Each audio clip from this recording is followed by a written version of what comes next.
Assalomu alaykum, Chorva 571 kanali obunachilari. Mana o'zimizning qo'ylar. Qo'ylarni olganmiz. Shu haqida ma'lumot bermoqchiman.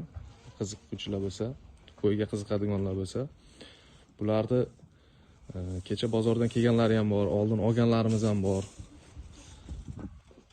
Shular haqida qo'yga qiziqadiganlar bo'lsa, ma'lumot beramiz. Bularni bir qator narxlari bilan tanishtirib chiqaman.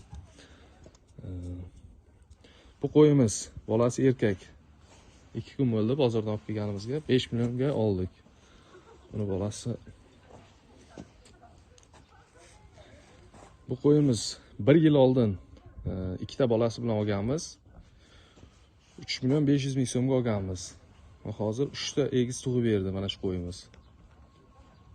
Bu qo'yimizni 4 million 700 mingga bir hafta oldin bozordan olib kelganmiz. Bo'g'oz bu. Bu qo'yimizni 3 million 700 mingga 6 oy oldin olganmiz.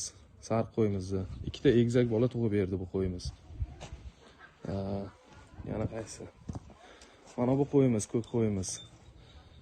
Buni ham 3 million 700 ming so'mga olganmiz bozordan 6 oy oldin. Bu ham bo'g'oz. Bu qo'yimiz, ko'k qo'yimiz.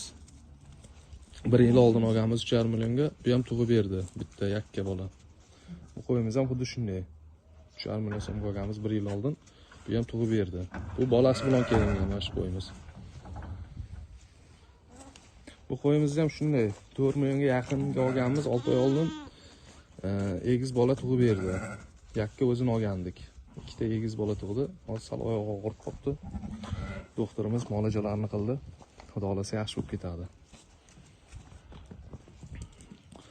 Doktor qo'y haqida qisqacha ma'lumot berib keting. Qo'ylarimiz juda ham mana holatlarini ko'rib turibsizlar. Yaxshi, sog'lom. Bekalari mana hozir klinik yaxshi profilaktik tadbir bilan amalga oshiryapmiz. Holatlari yaxshi, qoniqarli. Yeyishlar hammasi joyida. Qo'ylar ham hammasi sog'lom. Oyog'i og'rib qolgan qo'y haqida nima deysiz? Oyog'i og'rib qolgan qo'y holati yaxshi. Bir-ikkita endi mexanik jarohatlanish oqibatida shishli yuzaga kelgan. Shuni hozir davolayapmiz. Xudosi yetdi endi natijasini ko'ramiz. Xudo xolasa.